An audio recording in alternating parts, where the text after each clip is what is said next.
Oi gente, tudo bem?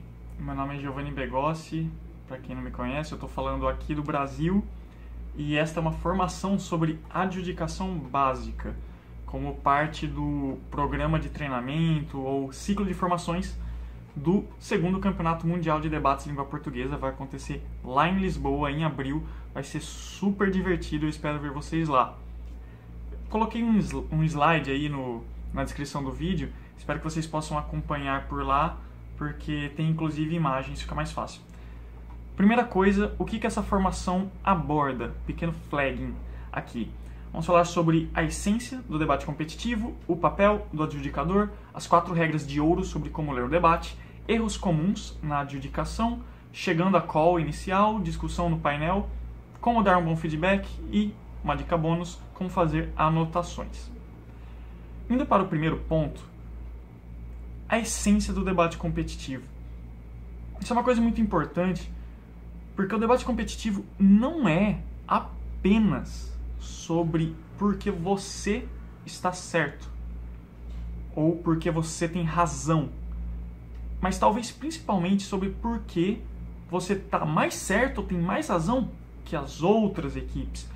Veja bem, um pressuposto de uma boa moção é que ela seja equilibrada. Então, necessariamente, irão existir bons casos do lado do governo e do lado da oposição. Isso significa que você terá que fazer, enquanto debatedor, concessões. Você precisa reconhecer o mérito do outro lado.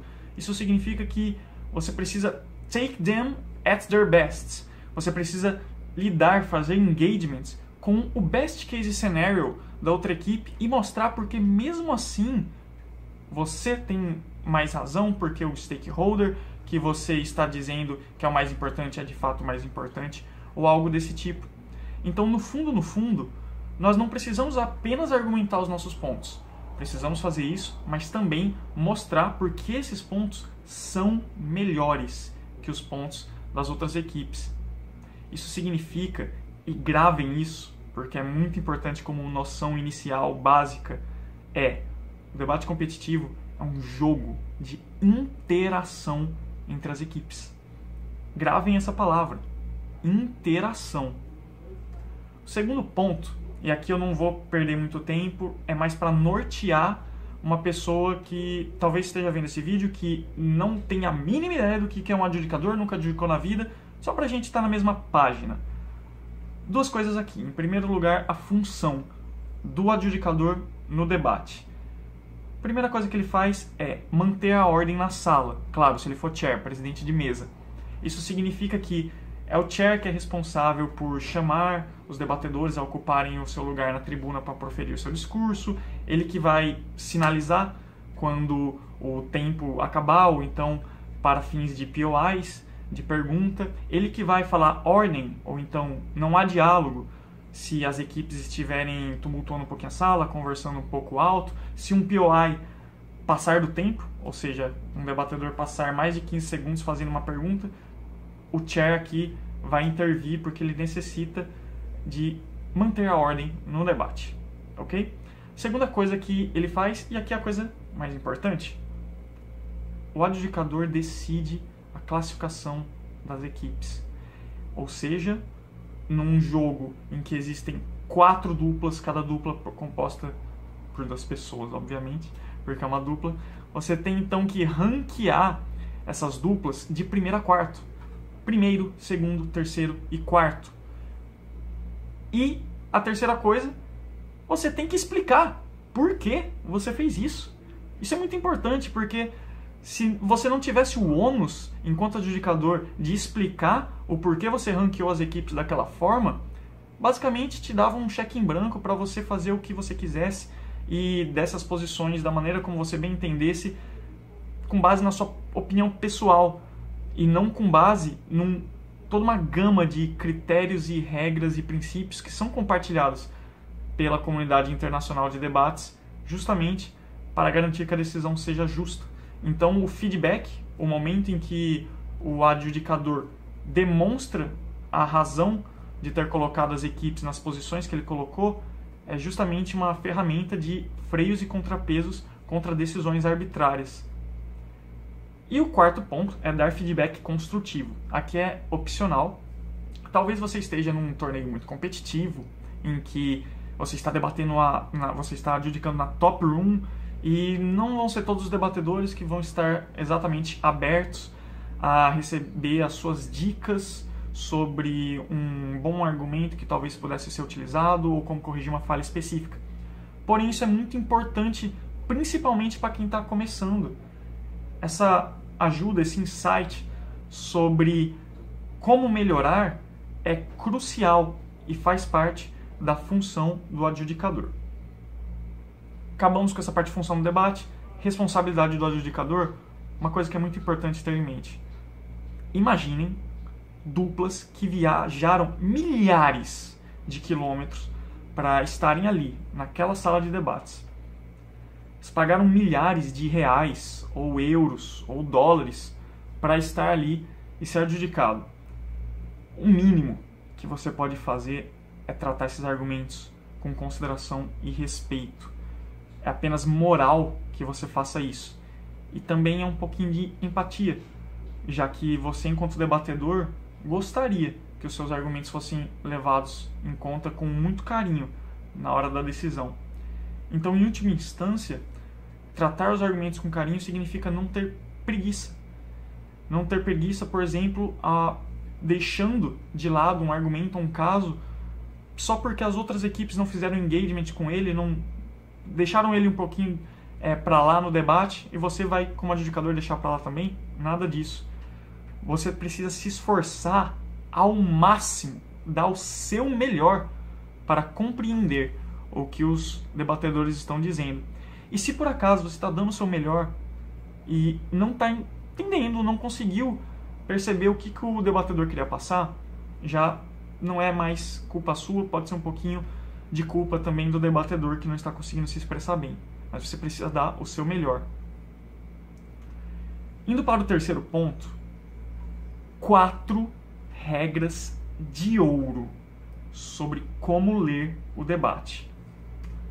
A primeira delas é: foque na argumentação. 2 coisas aqui. Em primeiro lugar, existem certos critérios que você não deve levar em conta na hora de dar as posições num debate. E existem outros critérios que você tem e deve levar em conta na hora de dar essas posições. Então, em primeiro lugar, o que você não pode levar em conta? Reputação, /fama ou efeito estrela. Não é porque determinada dupla é a mais famosa, ela pode ser a melhor equipe do Brasil, de Portugal, do mundo. O debate começa 0-0. Não é porque ela está num clean sheet de 3 primeiros lugares seguidos e agora chegou para ser adjudicado por você, que isso tem algum tipo de influência no modo como você vai ler esses argumentos. Isso é um bias, isso é um enviesamento e deve ser combatido. Reputação não importa. Segunda coisa que não importa é a confiança. Se um debatedor está exprimindo as suas ideias de modo mais confiante e leonino, não necessariamente esses pontos são melhores do que outro debatedor que está falando um pouquinho mais comedido e até um pouco inseguro sobre se esses pontos são de fato tão bons assim. Mas você não vai acreditar mais um argumento se ele foi trazido com confiança e menos um argumento se ele foi trazido com falta de confiança. Você precisa analisar o mérito desse argumento. A terceira coisa que você não leva em conta é a oratória. Por oratória eu quero dizer public speaking, quero dizer delivery, quero dizer entrega. O que é isso basicamente? Você, enquanto adjudicador, não está levando em conta, para dar a sua posição de primeiro, segundo, terceiro e quarto, da sua call inicial ou final, aquela movimentação que o debatedor fez, ou seja, nossa, quando ele estava falando deste primeiro argumento ele estava aqui, aí quando ele foi falar do segundo argumento ele transitou para cá, ou então ele fez uma modulação vocal, contou uma história, storytelling, e fez você se emocionar, você chorou com aquela história. Nada disso é levado em consideração para fins de debate competitivo. Você pode anotar algumas dicas de oratória no seu papel enquanto adjudicador, a gente vai falar um pouquinho disso lá na frente, na parte de anotações, só que provavelmente você só vai falar disso no feedback individual e se o debatedor se mostrar aberto a isso. Porque, para fins de quem ficou de primeiro a quarto, não é levado em conta. Outra coisa que não é levado em conta é o número de argumentos. Isso é muito importante. Assim, existe um senso assim, de que uma dupla que trouxe 5 pontos talvez tenha explicado e dado mais razões de por que aquela moção deve passar ou não do que uma equipe que trouxe apenas 1 ponto. Mas isso por si só não é um critério para dar a vitória. Você precisa ver o que é cada um desses pontos. Pode ser que esse único ponto que a equipe trouxe seja um ponto que a equipe passou muito tempo construindo ele e mostrando através de várias linhas de análise por que ele é importante, por que ele é plausível, por que ele é impactante, mostrou o impacto em diferentes stakeholders, como que isso vai acontecer em diferentes cenários, ao passo que os outros 5 argumentos da outra equipe podem ser claims, ou seja, podem ser apenas afirmações que carecem de uma explicação mais aprofundada, pode ser, na verdade, argumentos bastante limitados e superficiais do ponto de vista argumentativo. Então, quando você vai parar para perceber isso, o número de argumentos não importa, porque pode acontecer sim de uma equipe ter 1 argumento, a outra equipe ter 9 argumentos e ainda assim perder. Equilíbrio da dupla. Isso é legal. Equilíbrio da dupla não importa de maneira alguma. Como assim? É, de certa forma, um erro inicial e não tão pouco recorrente de adjudicadores darem o seguinte feedback. Eu gostei muito desse discurso, ele foi o melhor debatedor da sala. Porém, a dupla dele estava muito aquém e prejudicou a equipe. Já essa outra dupla, ela estava mais nivelada. Então, por eles terem mais harmonia enquanto dupla, a vitória vai para eles. Esse feedback não é válido no debate competitivo. Não é legítimo o adjudicador dar uma posição com base nisso. Vou dar um exemplo para ficar mais claro. Imaginem que o tempo de discurso do debatedor é como se fosse uma arma. Essa arma ele pode utilizar da forma como ele quiser. Cenário extremo. Imaginem que chegou um debatedor e falou muito bem.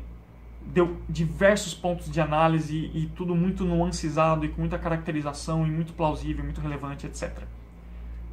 Depois, o parceiro dele chegou e falou: "E aí, tudo bem, gente?" E sentou. Ou seja, não falou nada. Então você só tem 7 minutos e 15 de discurso de uma equipe. Por causa disso, por si só, aquela dupla ficou em quarto ou aquela dupla perdeu o debate? Não. Pode ser que aqueles 7 minutos e 15, do modo como foi trabalhado pelo primeiro debatedor, seja suficiente para superar argumentativamente as outras equipes que usaram seus 14 minutos e 30 segundos. Então, se isso é verdade nesse cenário mais absurdo de o segundo debatedor simplesmente não falar nada, é tão mais verdade no cenário mais usual de que você tem uma pessoa um pouco melhor que a outra. Então o equilíbrio da dupla não é algo que é mensurado para dar as posições. Por fim, a última coisa que você não vai levar em conta enquanto adjudicador são os argumentos não provados. Ou seja, as claims, algo que eles disseram, mas não mostraram que vai acontecer ou que é plausível. Isso é importante porque tem uma implicação prática. Você sequer vai chegar a pesar impactos se o debatedor não mostrou que aquele argumento vai acontecer. Então pode ser que um argumento seja muito impactante, mais impactante que um outro argumento. Só que se ele não mostrou que é verdade, sequer você vai comparar qual é mais impactante. Isso fica mais claro agora no slide seguinte, quando a gente se pergunta o que então a gente tem que levar em conta na hora de julgar um debate. Primeira coisa, impacto e plausibilidade dos argumentos. Então vocês têm esses 2 gráficos aí. Primeiro gráfico. Eu prefiro falar do gráfico que está à direita, inicialmente.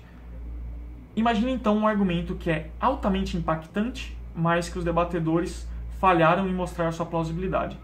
Imaginem, por outro lado, o argumento 2, que ele é menos impactante, só que foi mostrado através de muita análise, que é plausível e que provavelmente irá acontecer. Este segundo argumento tende a ser mais persuasivo. Olhando agora para o outro gráfico, a gente percebe como assim mais persuasivo. O argumento 1, por ser fraco, acaba, por falta de análise mesmo, acaba que ele precisa de pouco trabalho para ser refutado. Um sopro já vai fazer com que essa bolinha desça a colina com toda velocidade. Ao passo que o argumento 2, por ele ter mais substrato e mais linhas de análise, faz com que seja mais difícil refutar. E se os debatedores quiserem e devem tentar refutar esse ponto, vão precisar passar muito mais tempo explicando e refutando esse argumento. De modo que quase eles têm que ter um esforço muito grande para puxar, para empurrar essa bola para cima da colina antes que ela possa cair. A segunda coisa que vocês vão levar em conta na hora de julgar o debate é a refutação. Tem uma coisa muito importante aqui.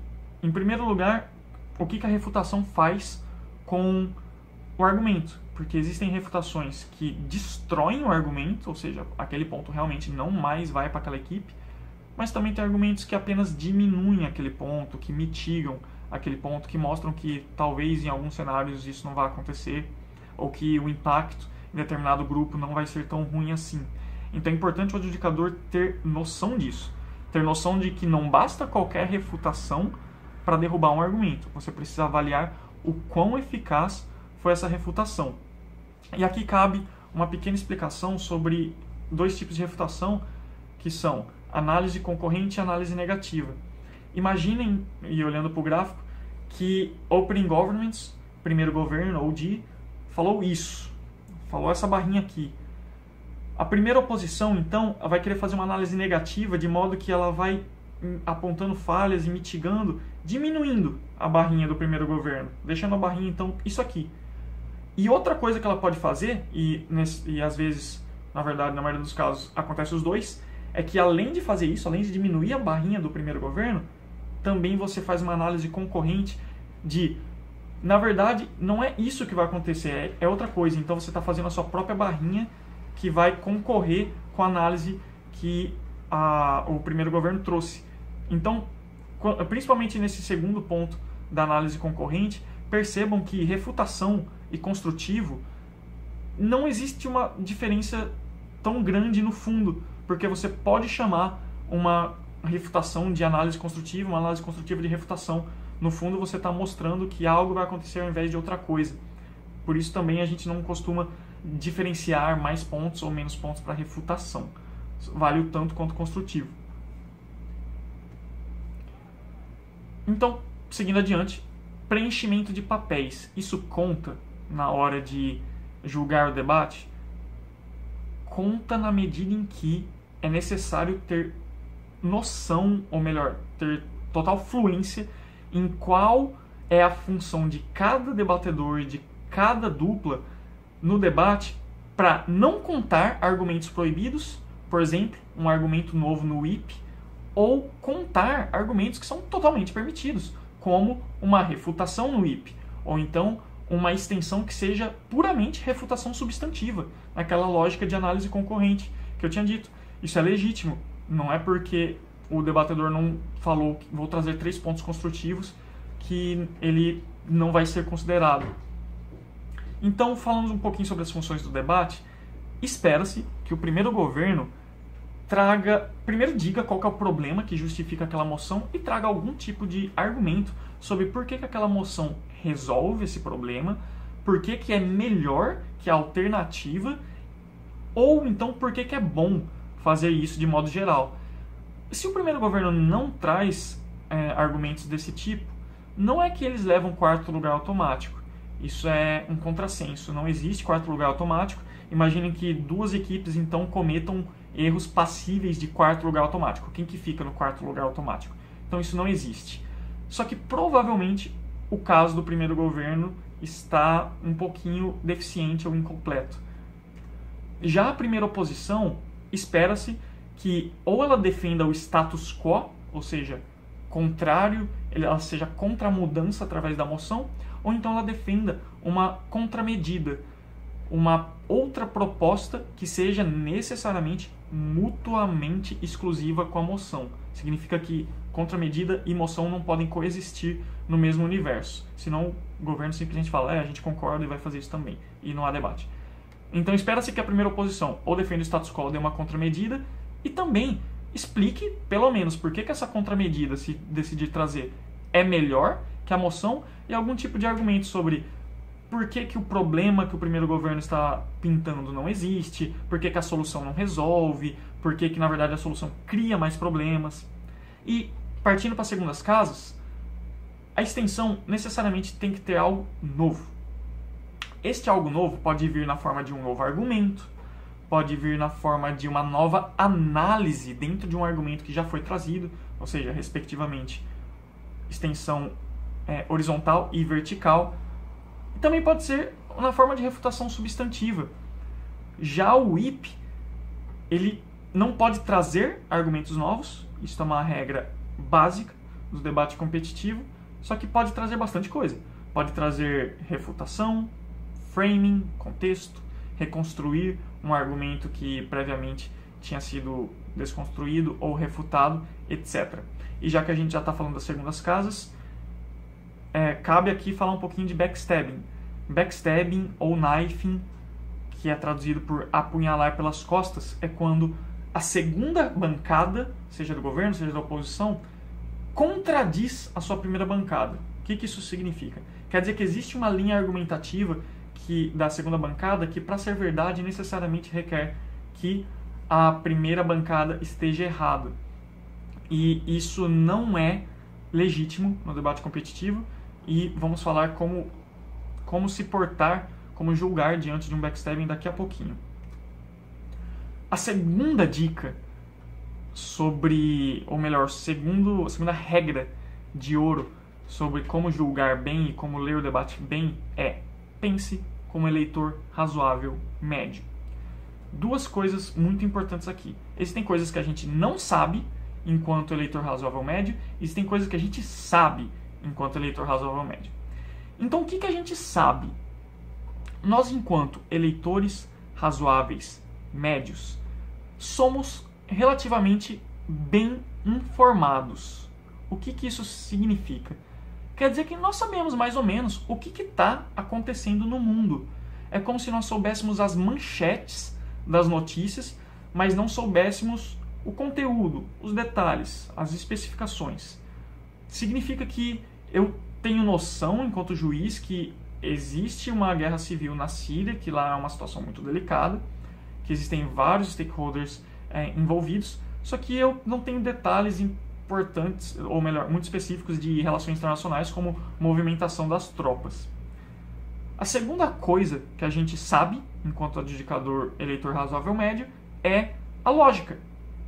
Que significa que nós somos inteligentes a ponto de saber, por um lado, reconhecer de pronto falácias lógicas e saltos lógicos, e, por outro lado, nós conseguimos pesar argumentos e ver nuanceadamente qual que foi o efeito de uma refutação em um argumento, por exemplo.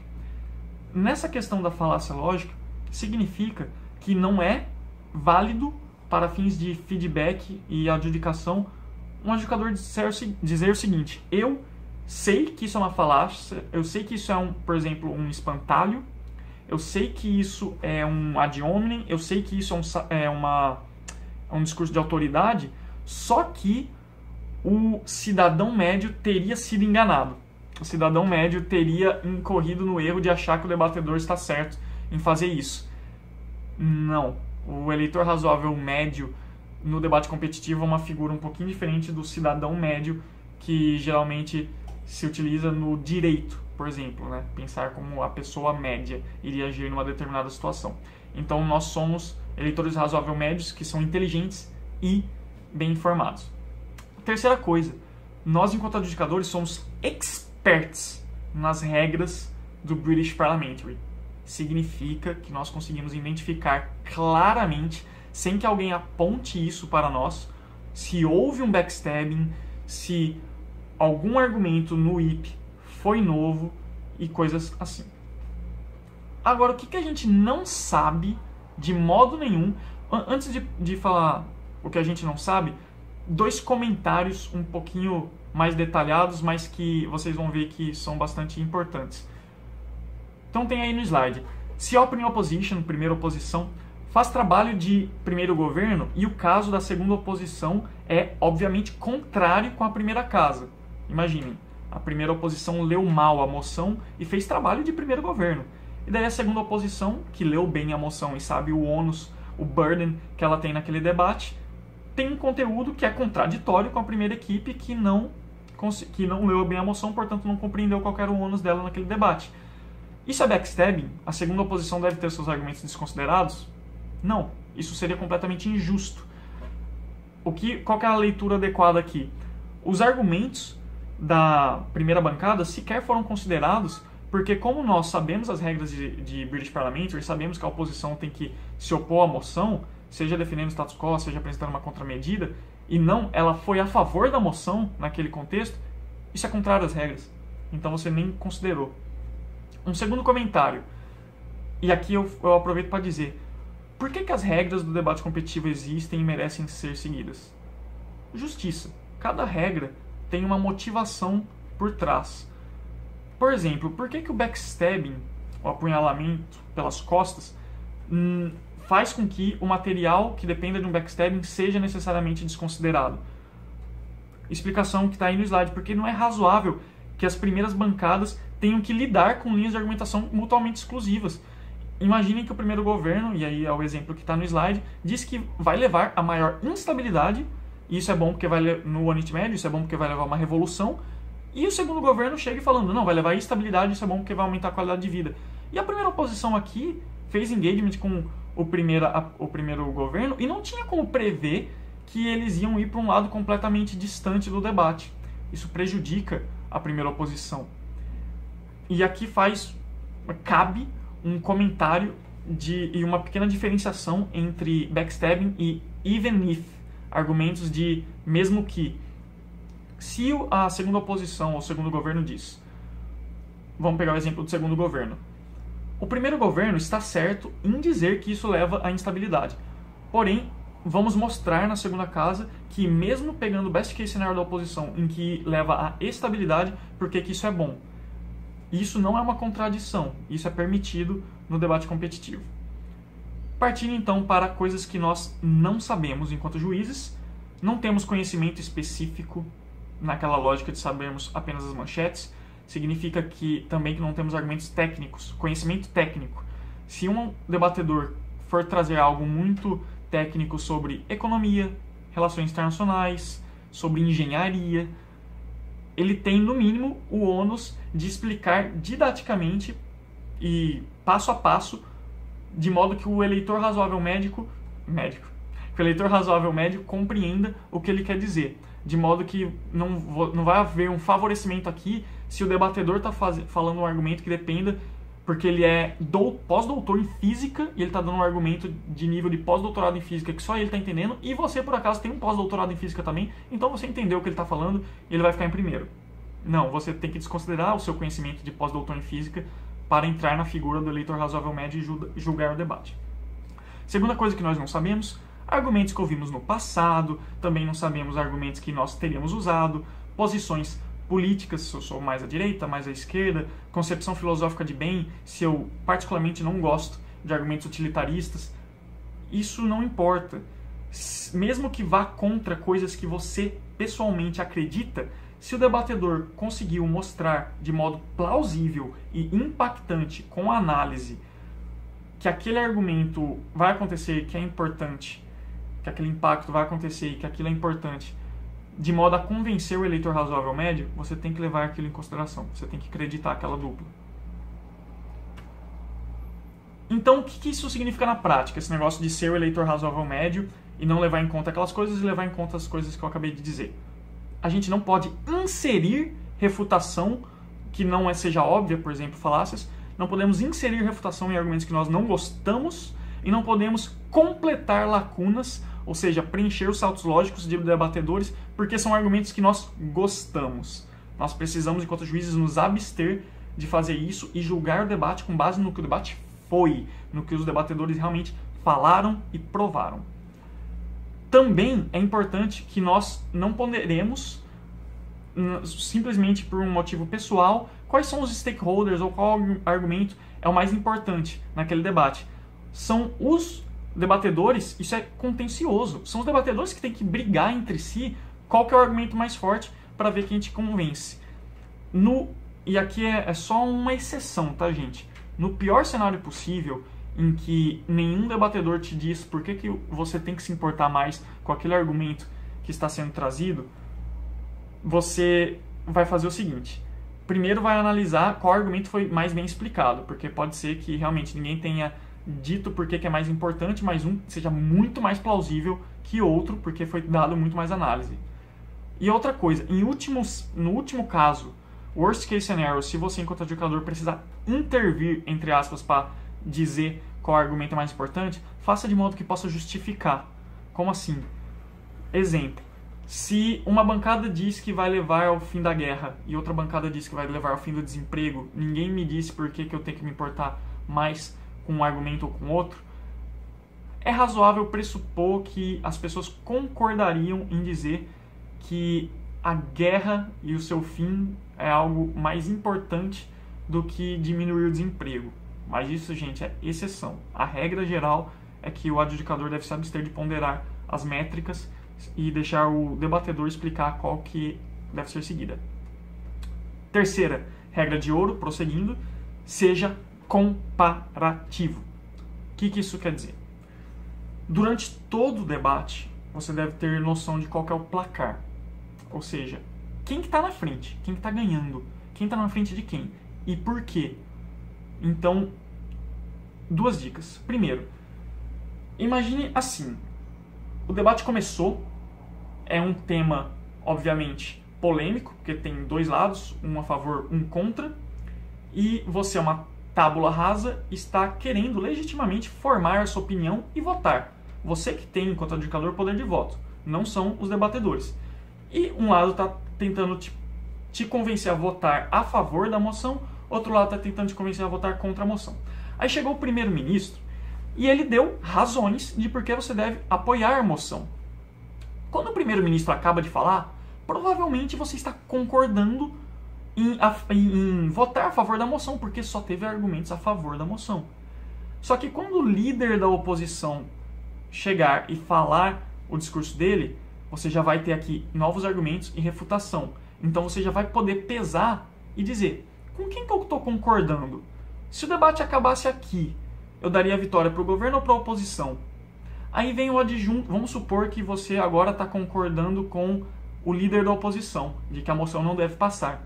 Aí vem o adjunto do primeiro-ministro e ele dá o discurso dele. Você vai se perguntar: com o discurso do adjunto, eu voltei a concordar com base nas suas argumentações e refutações? Ou então eu ainda concordo com a primeira oposição, mesmo que só tenha tido um discurso, eu ainda estou concordando com eles. E você tem que identificar por quê. Esse tipo de sopesamento crítico é algo que você, enquanto adjudicador, tem que fazer ao longo de todo o debate. E uma dica especial é quando o debate nas primeiras casas, primeiro governo e primeira oposição, acabar, já diga quem que está vencendo para você. Realmente, acabou o discurso do adjunto da oposição, me convenci com primeira oposição. Coloca um sinalzinho, faz uma cruz ali na sua folha e coloca um sinalzinho de maior virado para a primeira oposição, se você estiver concordando com ela. Na segunda bancada, quem ganhou entre segundo governo e segunda oposição? Ah, foi o segundo governo, coloca um sinalzinho de maior para ele. Isso vai te ajudar a trazer mais eficiência na hora de trazer a sua call inicial, porque tem pouco tempo, a gente vai falar isso daqui a pouquinho. E é extremamente importante, porque você está sendo comparativo, está comparando as equipes ao longo do debate, e não apenas discursos e casos isolados, hermeticamente fechados. Então, uma segunda dica é que você tem que comparar cada equipe com todas as equipes, ou seja, você não tem apenas o ônus, enquanto adjudicador, de provar por que o primeiro está à frente do segundo, o segundo à frente do terceiro. Também fale, compare o primeiro com o terceiro, o primeiro com o quarto lugar e vice-versa.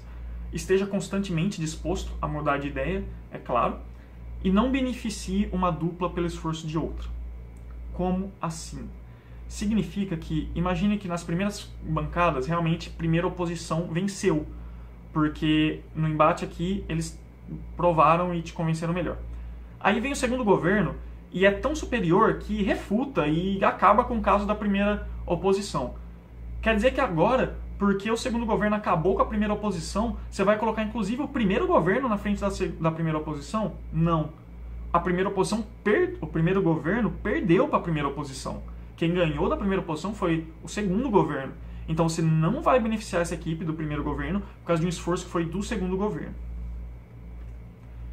Quarta e última regra de ouro sobre como ler o debate: não puna, deixa de acreditar. Vou repetir: não puna, deixe de acreditar. Só mais uma vez: não puna, deixe de acreditar. O que isso significa? No debate competitivo, a gente utiliza marcação positiva. Quer dizer que tudo que os debatedores falam ou está contando pontos, ou então não está contando nada. Mas não existe nada, absolutamente nada, que o debatedor possa falar que vá fazer com que os pontos positivos que ele falou caiam e sejam valorados negativamente. Vou dar um exemplo prático. Vamos supor que o debatedor estava indo muito bem e de repente ele passou 2 minutos falando só estupidez. Um argumento idiota, ridículo de ruim. Não existe aqui o combo breaker, não é porque ele estava indo muito bem e agora ele foi mal que já era, olha, você estava indo tão bem, mas daí agora está pouco convincente. Não, o modo como o adjudicador deve se portar nessa situação é: você pega o que foi bom e continua acreditando e sopesando isso com o restante do debate para ver se te convence ou não, e aquilo que foi ruim ou contrário às regras apenas é ignorado, apenas não conta novos pontos. Ou seja, se, por exemplo, um debatedor faz um backstabbing, ou um debatedor traz um argumento novo no IP, você não tira pontos. Você não valora negativamente, menos 5, menos 10 pontos. Sequer como é que funciona isso? Quantitativamente pesando, não tem nem mesmo como fazer isso, mas de qualquer forma você não vai valorar negativamente, apenas positivamente. Um exemplo lúdico e talvez um pouco interno: no Guitar Hero, que é um jogo de videogame, basicamente você, quando está acertando várias notas seguidas, você ganha mais pontos. Aí quando você erra uma nota, aí faz assim, e você meio que perde pontos. Não é assim no debate competitivo, tá, gente? Se você está indo bem e faz algo ruim, esse algo ruim não faz com que o que você fez de bom perca pontos, como no Guitar Hero. Então, que erros são esses? Eu já adiantei alguns quando eu estava explicando, que o debatedor pode cometer e que você de maneira alguma vai punir, mas vai apenas deixar de acreditar, deixar de contar novos pontos. Ou seja, vai ignorar aquilo que ele fez. Claims, argumentos não provados.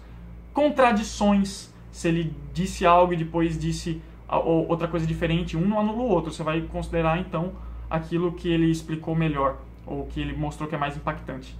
Material novo no IP. Backstabbing ou knifing, que é outro nome para backstabbing. Mau gerenciamento do tempo ou má estrutura e comprimento do discurso. Isso é importante. Já ouvi feedbacks do tipo: você usou pouco o tempo, então a gente acreditou menos você por causa disso. Não é esse o approach. O approach é: se o debatedor usou menos o tempo, provavelmente o argumento dele foi menos trabalhado do que as outras bancadas. Então, se você usou 3 minutos, um debatedor usou 3 minutos, e o outro debatedor usou 7 minutos e 15, tendencialmente, este que usou o tempo inteiro trouxe mais análise, apesar de sequer ser uma regra isso.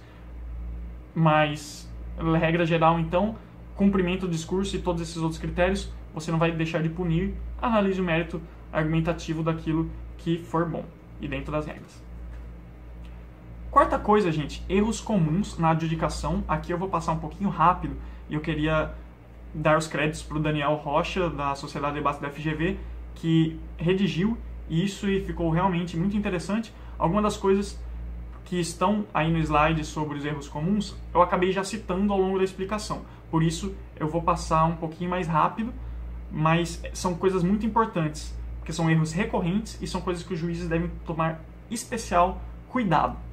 Primeira coisa, efeito egocêntrico, ou seja, você não emula o eleitor razoável médio e usa as suas próprias informações pessoais, as suas preferências, etc., para julgar o debate. Segunda coisa, efeito populista, ou seja, alguém cometeu uma falácia ou alguém falou uma inverdade, só que de modo que o eleitor razoável médio consegue identificar, só que ninguém apontou isso e você fala, mas mesmo assim eu vou acreditar eles porque o cidadão médio teria sido convencido por essa falácia. Não, isso não funciona no debate competitivo. Efeito bola de neve, ou seja, um pouquinho do fator estrela, né? Se a pessoa foi bem nos outros rounds ou é uma dupla famosa, pouco importa. Efeito chave de ouro, tendência a dar vitória para quem fechou o debate, porque é aquela última dupla a falar no debate, então tomem cuidado com isso. Efeito amnésia, não valorizar argumentos bons que foram ignorados pelos demais debatedores ao longo do debate. Especial, cuidado com isso, principalmente ao analisar o caso do primeiro governo. Efeito estrelinha, ou seja, premiar discursos que são bons se você analisa eles isoladamente, mas quando você faz uma análise do debate, dos ônus que eles tinham que provar naquele contexto, acaba que o discurso não é tão bom.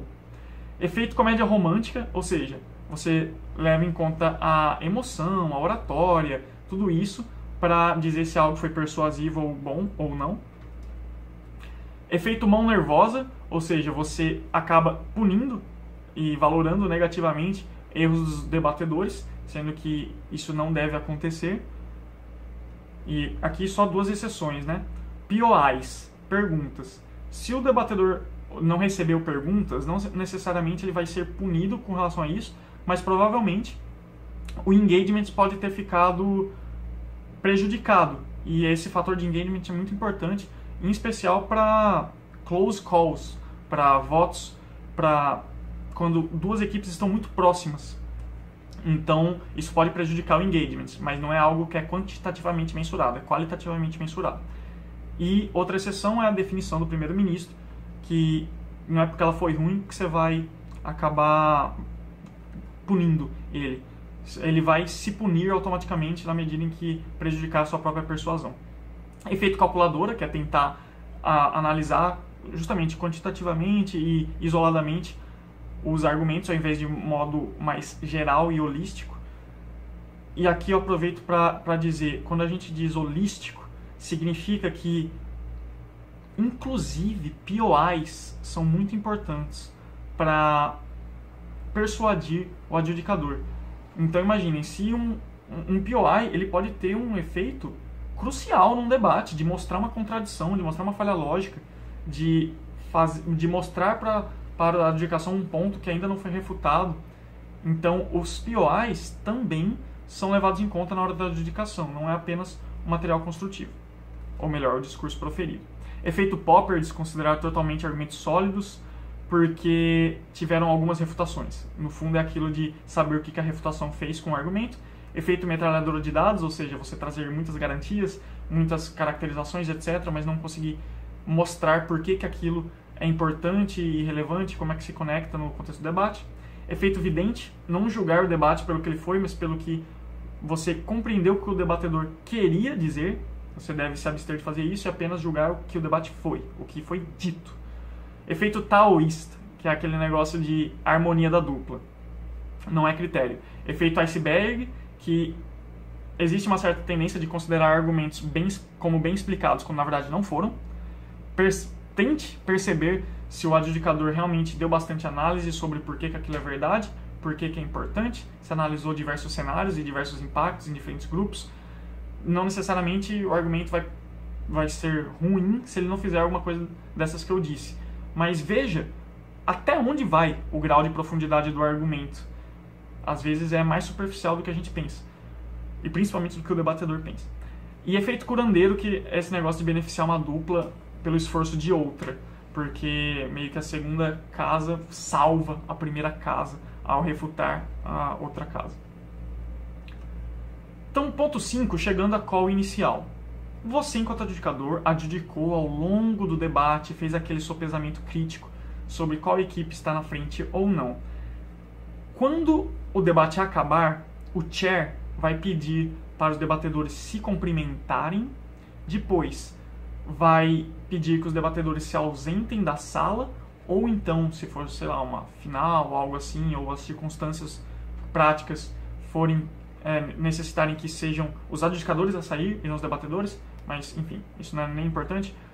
A questão é, a partir do momento que os adjudicadores estão sozinhos, o chair deve dar 2 a 3 minutos para cada adjudicador, principalmente os wings, que são os adjudicadores que não são chair, e que eles façam uma call inicial. O que é a call? É um voto. Ou seja, inicialmente, quem que eles dão primeiro, segundo, terceiro e quarto? É possível a call inicial não estar completa. Eu sei quem ficou em primeiro, sei quem ficou em quarto, mas estou em dúvida entre segundo e terceiro.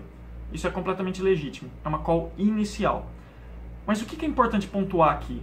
Você só tem 2 ou 3 minutos para dar sua call inicial. Então você não pode deixar para quando os debatedores saem da sala para começar a adjudicar o debate. Você, ao longo do debate, não estava só anotando. Você estava pesando tudo. Então, chega o momento da call inicial, esses 2, 3 minutos, você está mais revisando as motivações que levaram você de colocar uma equipe na frente da outra para que a discussão nos 15 minutos de adjudicação seja mais frutífera. Então, você está tentando combinar, classificar as equipes de 1 a quarta e qualquer combinação é possível. Ou seja, pode ser que o primeiro governo, por exemplo, fique em primeiro e segunda oposição, ou melhor, segundo governo fique em último. Não é porque um dos governos ganhou que o segundo governo ganha junto. Qualquer combinação de primeira a quarta é possível. Então, ao longo do debate, preste atenção se os debatedores, se as equipes estão respondendo aos principais pontos levantados pelas equipes adversárias. Pergunte, por exemplo, a si mesmo: a opening opposition, primeira oposição, respondeu aos problemas levantados pelo primeiro governo? O material trazido pelo segundo governo responde melhor que o primeiro governo às questões principais do debate? É esse tipo de coisa que você está levando em consideração para colocar uma equipe na frente da outra. Então, no fundo, você vai se perguntar: que lado me convenceu? E depois que você achar, realmente eu estou a favor da moção ou contra a moção, por que você está se convencendo? Qual foi o argumento, ou qual foi a análise, à luz, claro, do que foi o debate, do engagement, que fez você se convencer? Aí você procura a equipe que deu esse ponto de análise, deu essa argumentação. E daí você garante, assim, você double check, você confere. Será que essa equipe me disse mesmo que isso é verdade? Ou eu acabei completando a lacuna na minha mente? Será que ela me disse que é realmente mais importante que os outros pontos? Ou existiu algum debatedor que mostrou que outro ponto é mais importante e eu acabei desconsiderando ou esquecendo isso porque eu gosto mais desse argumento? É importante você fazer essa verificação de se você não está sendo enviesado. Será que ninguém disse algo que deveria me fazer mudar de ideia? Ou seja, será que não teve alguma refutação que realmente conseguiu derrubar ou diminuir a ponto de eu não acreditar tanto este ponto aqui? Se basicamente você não conseguiu enxergar nada disso, então você achou o primeiro lugar. Ok, essa equipe é a que ganhou.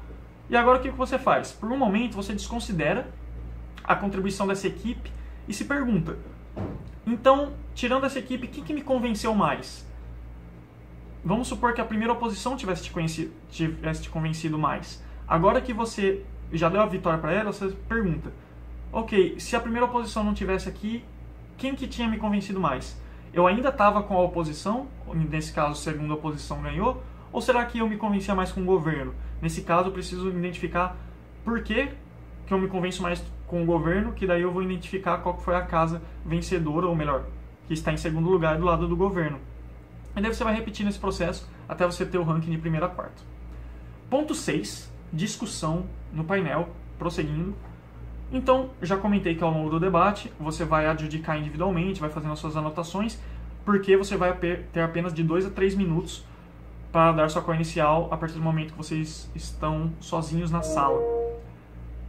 Então, o que vai acontecer? Depois desses 3 minutos, o chair vai pedir o ranking inicial, a call inicial do wing menos experiente para o mais experiente, para que os menos experientes não sejam influenciados e possam falar mais abertamente. A segunda coisa que vai acontecer é que o chair deve focar nos outliers, ou seja, nas divergências mais discrepantes. Por quê? Porque você tem apenas 15 minutos para chegar numa decisão. Então você tem que focar naquilo que é mais impactante, mais diferente, mais grotescamente diferente. Um exemplo de outlier está aí. Se duas pessoas deram primeiro, segundo, terceiro e quarto de um jeito e outro adjudicador trocou primeiro e quarto, isso é um outlier, isso é uma discussão, isso é uma diferença gritante. Então você tem que começar a discussão por aí. E como é que é mais ou menos a dinâmica desse painel de adjudicação? O chair faz perguntas e os wings tentam responder essas perguntas de modo mais específico possível e de modo mais breve possível. Existe essa tendência, ou melhor, existe essa vontade de falar sobre outras coisas ou falar sobre algo legal que aconteceu no debate, alguns comentários, só que você só tem 15 minutos, é importante ser eficiente, então o chair vai perguntar, então por que você colocou esta casa na frente dessa? E o wing, é bom que ele seja breve e exponha, por causa deste ponto, que foi feito desta forma e não foi refutado, de forma mais célere e direta e específica possível. Não negociar posições. O que é isso? Não é justo ou legítimo que os adjudicadores façam o seguinte: vamos fazer assim, eu concordo em dar o segundo lugar que você estava querendo dar, se você der o quarto lugar que eu estava querendo dar. Não é por aí. Você tem que votar na decisão, na visão que você acha mais justa para o debate, do primeiro a quarto. E isso leva ao último ponto. Decisão unânime ou split decision. Vocês, enquanto painel de adjudicação, estão tentando chegar num consenso. Ou seja, numa decisão unânime sobre primeiro a quarto, ou se for no caso de uma semifinal, as duas equipes que passam, ou no caso de uma final, a equipe que vence.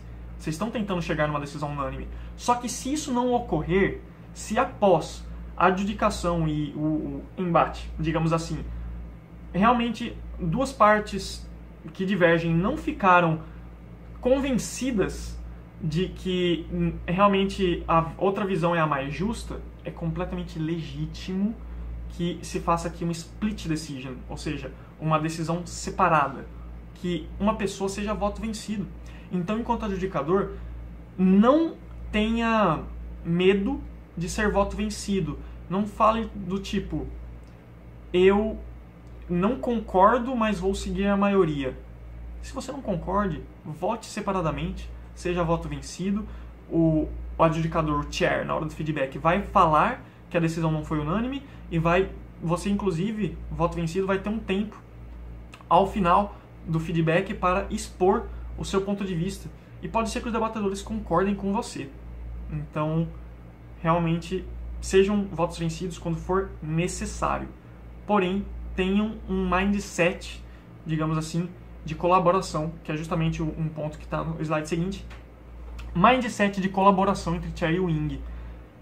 Vocês, enquanto adjudicadores, não estão querendo guerrear sobre quem está certo e quem está errado. São mais um mindset de pessoas razoáveis que estão legitimamente são legitimamente amantes da verdade, para usar um termo um pouco habermasiano, e que estão tentando ver qual que é a melhor decisão. Então vocês estão tentando, mas e esse ponto? Será que este ponto não conseguiu refutar? Ao invés de simplesmente bate direto, eu estou certo, você está errado na adjudicação, tá bom? Speaker points. Então, a gente está falando da discussão no painel. Os minutos finais, esses 15 minutos, os minutos finais são reservados aos speaker points. O que são isso? São pontuações individuais que cada debatedor recebe, que não tem nada, ou melhor, tem a ver, mas que são diferentes do primeiro, segundo, terceiro e quarto que a dupla recebe. Então, qual que é a regra básica do speaker points?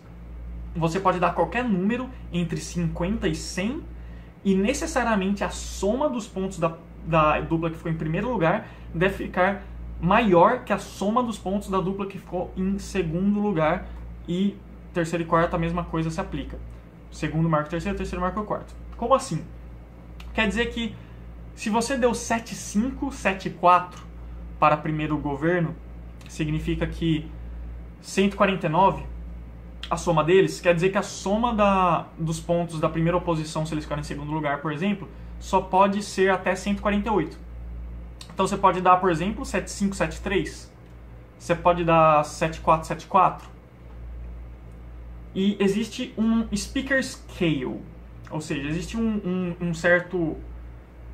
uma convenção que é difundida internacionalmente sobre o que são discursos que merecem de 95 a 100, de 90 a 95, de 85 a 90, 80 a 85, etc. E eu não vou ter tempo de abordar minuciosamente isso, vamos deixar isso para uma formação de adjudicação avançada, mas saibam que existe, que isso existe. Mindset de colaboração, já disse, e duração máxima de 15 minutos, tá bom, gente?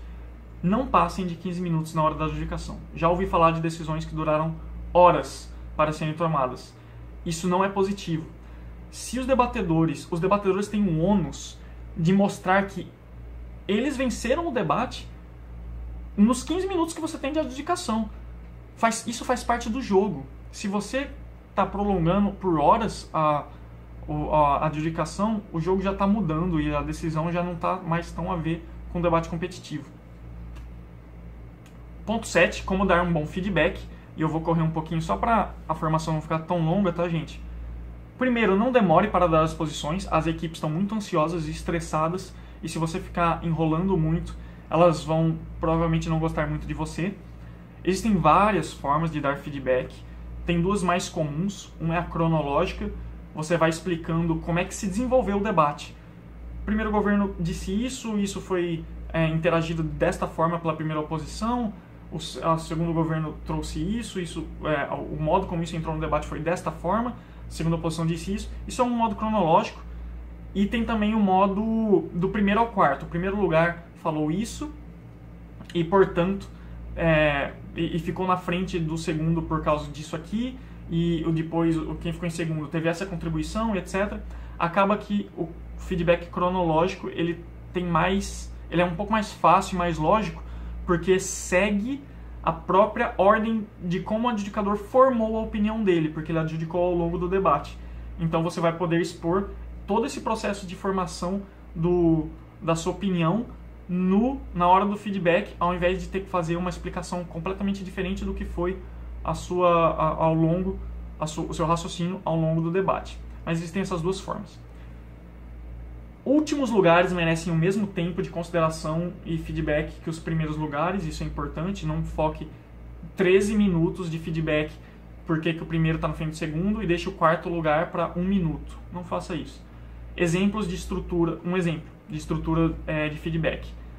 É legal às vezes começar com dicas gerais que se aplicam a todos. Se você, por exemplo, adjudicou um debate em que faltou muita organização nos discursos, ou houve pouco engagement, ou várias equipes incorreram num erro em específico, que era não mostrar por que um argumento é importante, mas apenas de mostrar por que ele vai acontecer. Então, às vezes é legal você dizer isso para os debatedores, antes mesmo das posições, mas não demore muito. E depois para cada equipe, você vai falar qual que foi a principal contribuição daquela equipe, ou seja, os pontos que ela trouxe de modo resumido e daí o que aconteceu com esses pontos ao longo do debate. Foram refutados? Houve tentativa de refutação, mas não uma refutação efetiva? Você vai comparar isso, ou seja, a contribuição dessa equipe com a das outras equipes, e depois você pode, é opcional, fazer um comentário sobre a estratégia. Olha, vocês foram por aqui, no contexto desse debate foi uma escolha muito boa ou não, por causa disso, etc.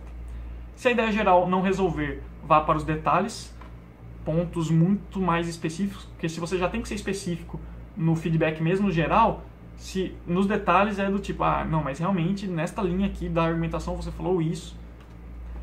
Seja específico, já falei. No fim da adjudicação, cada debatedor deve ter claro na mente o porquê de ter ficado na sua posição. Esse é o ônus básico do adjudicador perante os debatedores. Sugestões são boas, mas não obrigatórias. E quando você for dar uma sugestão, seja muito claro para dizer que não foi porque o debatedor não trouxe aquilo, ou não trouxe aquele argumento que você pensou, por exemplo, que fez com que ele ficasse numa posição não tão privilegiada no debate. Não seja demasiadamente sarcástico ou negativo, isso é extremamente importante. Se você fizer o seu feedback do tipo, sua argumentação foi muito ruim, você falou isso aqui, você sequer me disse porque que isso é importante, porque que isso vai acontecer, você não fez nenhum engagement com a outra equipe. Se você falar algo assim, provavelmente o debate, você não só vai criar um clima de tensão, vai criar inimizades, e como, em última instância, o próprio debatedor que você está dando feedback, ele vai ficar tão triste e tão enraivecido que ele vai ficar na defensiva e não vai sequer compreender o motivo, o que você está falando, que no fundo deve ter algum mérito. Então, existe uma pequena repaginação que você pode fazer no feedback para fazer com que as pessoas gostem mais de você, mas principalmente que a sua explicação passe melhor. Porque você está lidando com pessoas. E isso vale não só para a adjudicação, mas para a vida também. Então, em vez de você falar algo que a pessoa fez de ruim, você começa com algo que a pessoa fez de bom, aí no meio você fala coisas que a pessoa poderia melhorar, e depois você fala algo que você encerra com algo que a pessoa fez de bom. Feedback sanduíche. E você tenta falar menos mas e mais i. Então, em vez de, olha, você fez isso, mas o resto foi ruim, você fala, olha, gostei da linha de argumentação que você seguiu, essa ideia foi muito criativa, para eu acreditar esse argumento que tem potencial para ganhar o debate, eu gostaria que você tivesse explicado por que ele é importante, por que ele é plausível, você tivesse feito engagement com essa refutação que foi feita aqui por esta casa, e eu tenho certeza que a partir do momento que você fizer isso no seu argumento, você vai conseguir posições muito melhores no debate. Então, quando você tenta pintar as coisas desta forma, fica melhor para todo mundo. Disponibilize-se para feedback individual. Quando acabar os 15 minutos de feedback, diga, pessoal, quem quiser um feedback mais detalhado, é só me procurar. Mas é importante que você dê o feedback geral em apenas 15 minutos, principalmente no âmbito de um torneio, que tem um cronograma fechado para seguir. Às vezes, em um debate treino, você pode prolongar. E admitir erro na adjudicação é possível, mas mudar resultado não. Isso já aconteceu. Vamos supor que no feedback, um debatedor pergunta, mas espera aí, como é que você leu esse argumento? Aí você fala, mas isso aqui... Não, mas eu disse isso aqui. E você acaba que...